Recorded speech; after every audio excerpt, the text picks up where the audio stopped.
Dis-moi alors, petite question, à ton avis, qu'est-ce qui se promène dans des parcs? Des gens? Non, c'est pas ça à quoi je pense. Des chiens? Non plus. Bah, je sais pas alors. Eh ben, c'est des lapins. Regarde.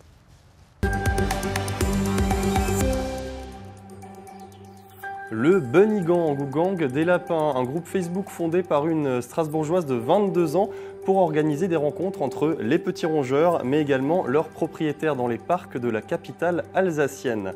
Autre histoire originale dans le 99 secondes, c'est celle d'un peintre japonais, Fujita, qui a élu domicile en France et qui est à l'origine d'une chapelle qui porte aujourd'hui son nom à Reims. Et enfin, c'est une question pour laquelle les parents s'arrachent parfois les cheveux. Comment s'habillent les ados? Comment aiment-ils s'habiller? C'est la question qu'on leur a posée pour notre rubrique Dans ta classe.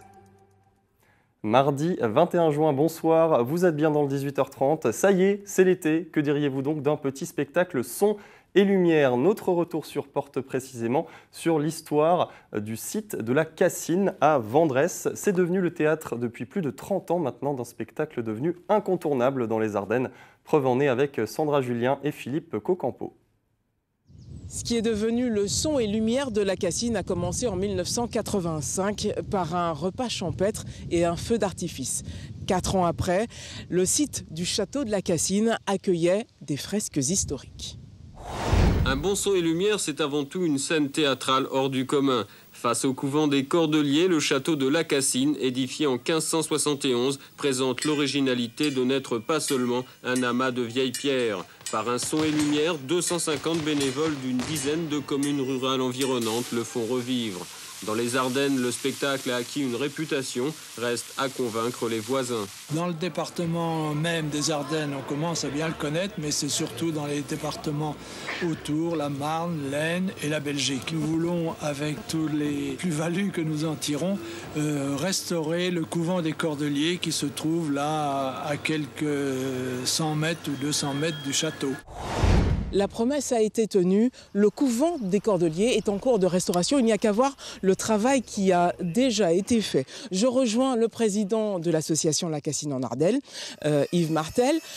Yves, vous êtes arrivé dans l'aventure en 2003 et par quelle occasion, par quel hasard? Le simple hasard, c'est que je venais de faire l'acquisition d'un attelage, un chariot et une jument ardennaise. Et la scénariste, en ce temps-là du spectacle, avait besoin de ce genre d'équipement. Et puis, je me suis retrouvé plongé dans le bain des bénévoles. Et ça, c'est très enrichissant. Je suis un peu responsable des gros décors qu'il y a sur les spectacles de la Cassine. Voilà, comme Germinal, j'ai fait la tour du Chevalement, la péniche sur Sans Famille, la grande rue sur Les Misérables, voilà. Vous avez en 30 ans abordé des thèmes historiques et sociaux à travers des œuvres littéraires. Est-ce qu'on peut dire que ce genre est dans l'ADN du spectacle de la Cassine? Oui, effectivement, ce sont nos deux valeurs, notamment de faire venir la culture dans le milieu rural, mais aussi de parler d'historique. Nous sommes dans un site magnifique, un patrimoine où il y a plein de choses à raconter. On ne peut pas passer à côté. Vous êtes construit une réputation. Est-ce qu'on peut dire que vous vous êtes professionnalisé? C'est effectivement la remarque que nous font beaucoup de spectateurs à la descente de la tribune lorsqu'ils viennent rejoindre les comédiens. Et à chaque fois, très souvent, c'est pas possible, c'est pas que bénévole. Vous avez des professionnels qui vous ont aidé à monter ce spectacle. Et non, on retrouve des compétences chez chacun, chez chacune. On met tout ça dans le même sac. Et on arrive à sortir vraiment de magnifiques spectacles. Nous avons montré à l'équipe le premier reportage que nous avons diffusé sur le son et lumière de la Cassine. Et voici leur réaction. Je me rappelle que c'était le bicentenaire de la Révolution française et j'étais dans la tribune, moi, cette année-là. Donc c'était une petite tribune, il n'y avait pas encore la grande tribune mobile. Je suis très étonné quand même. Il y avait déjà beaucoup de techniques, de la lumière, du monde. Le feu d'artifice, beaucoup de cavaliers, de très beaux costumes, c'était déjà top. Les moyens qu'on a, on essaye de faire toujours mieux. Et cette année, va y avoir une innovation, on va passer à la fibre pour la lumière. L'autre nouveauté cette année, et non moins importante, c'est le spectacle Robin des Bois. Retenez cette date, première représentation le 16 juillet prochain. Merci Sandra. Il y aura ensuite des représentations tous les vendredis et samedis jusqu'au 13 août. Allez, nous on va parler d'un autre spectacle dans le 18h30 ce soir avec notre invité Jean-Luc Demembre. Bonsoir. Vous êtes le président de l'association Connaissance de la Meuse et vous êtes également scénariste pour le spectacle qui s'appelle Des flammes à la lumière, qui évoque l'histoire de la bataille de Verdun pendant la Première Guerre mondiale. Est-ce que vous pouvez nous le présenter? C'est le plus grand du quart nord-est, hein, c'est ça? Oui, tout à fait. C'est une manifestation qui est de grande ampleur. 2 hectares de scène, 543 000 spectateurs qui ont été accueillis, 400 bénévoles, dont la moitié sont sur scène, 800 costumes, 1000 projecteurs, un son totalement immersif avec 16 points de diffusion, donc des moyens gigantesques dans un site qui est tout à fait grandiose et parfaitement adapté, comme on le voit en ce moment, avec donc un terrain lunaire accidenté, un dénivelé très, très important. C'est une évocation de la Grande Guerre qui débute en fait à la Belle Époque et qui va jusqu'à aujourd'hui, car Verdun est un haut lieu de souffrance, mais aussi un haut lieu d'espérance, puisqu'on rappelle à la fin du spectacle, et c'est un moment extrêmement émouvant, la réconciliation et l'amitié franco-allemande. Et c'est un spectacle qui a aujourd'hui 25 ans. J'imagine qu'il y a eu des évolutions. Pouvez-vous nous en dire un mot? Oui, le spectacle évolue tous les 2 ans.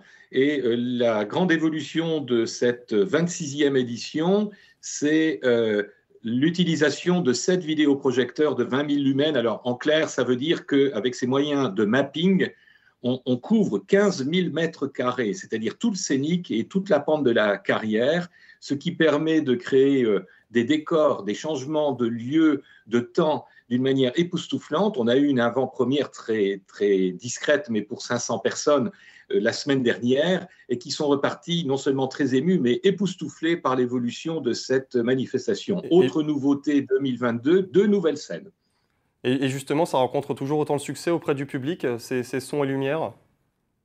Oui, nous accueillons, alors 2020, année blanche bien sûr, 2021, nous avons repris nos représentations quasi normales malgré la jauge, et les spectateurs viennent de toute la France et de l'étranger. L'attractivité en termes touristiques est très forte. Les retombées générées sont chaque année d'environ 5 millions d'euros hors taxes.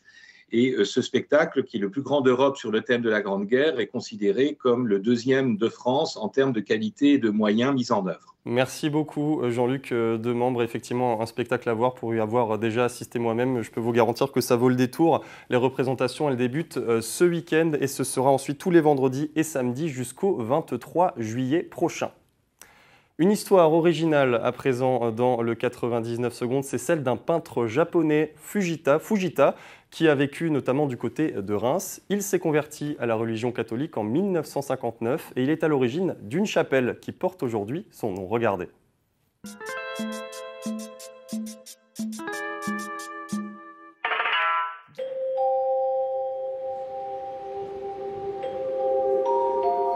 Fujita est un peintre d'origine japonaise qui assez tôt va venir en France. Après, il va faire des allers-retours entre la France, le Japon, les États-Unis. Mais c'est vrai que sur la fin de sa vie, il va être installé complètement en France et il va avoir la nationalité française avec son épouse Kimiyo.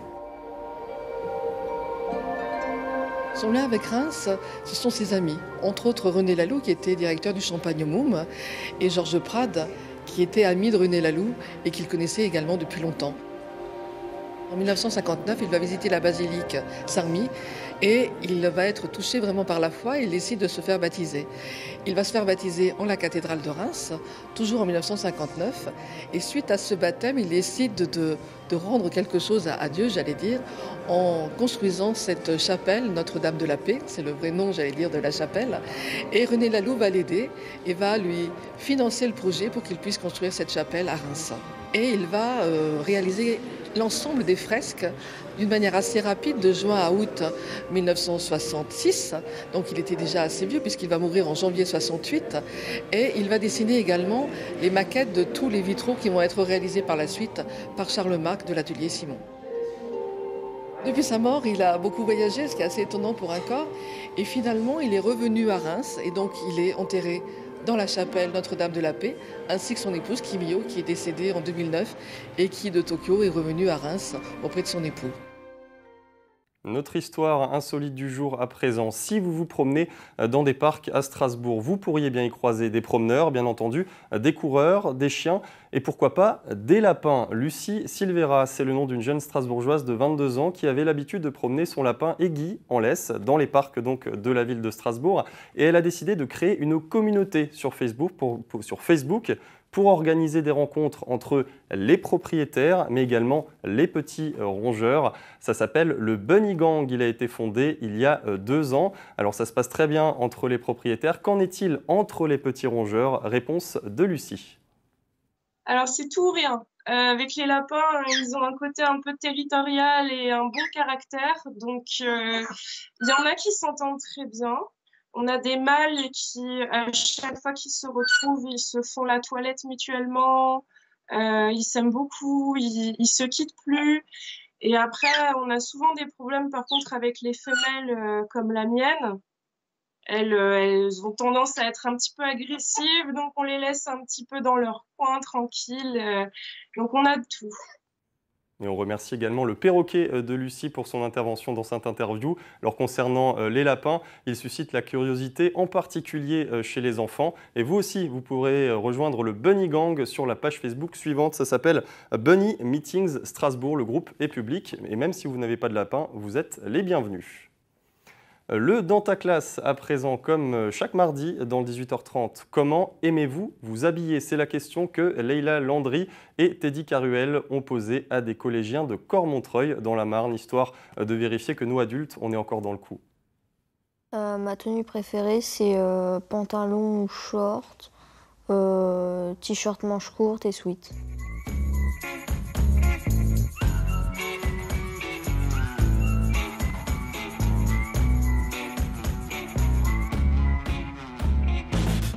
En fonction de la météo, de mon humeur, de comment j'ai envie de m'habiller.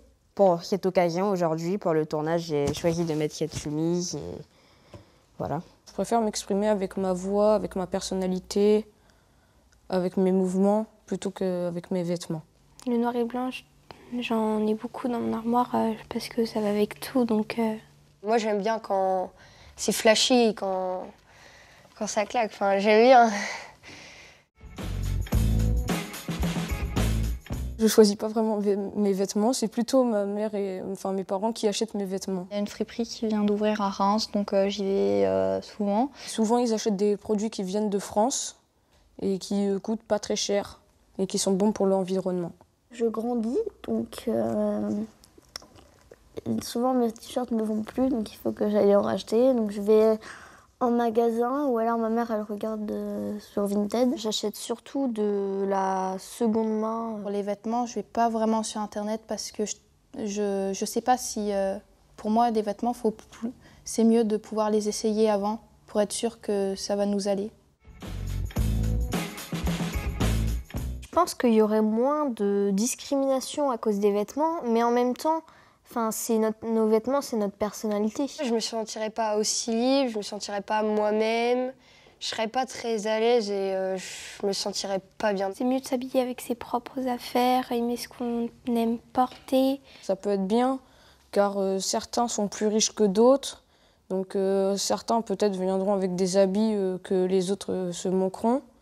Du coup, pour moi, l'uniforme, c'est bien, car on se sent tous pareils, tous égaux. Non, parce que du coup, on n'aurait pas le choix de comment s'habiller. Moi, en élémentaire, j'avais des uniformes et je n'avais pas aimé ça. Franchement, si ça devait être appliqué, je le mettrais pas forcément. Je voulais plutôt m'exprimer dans mes vêtements et pas juste dans des uniformes où tout le monde sont les mêmes et c'est juste ennuyant pour moi. Si on porte un uniforme, on s'adapte aux autres et on ne s'exprime plus par le style vestimentaire.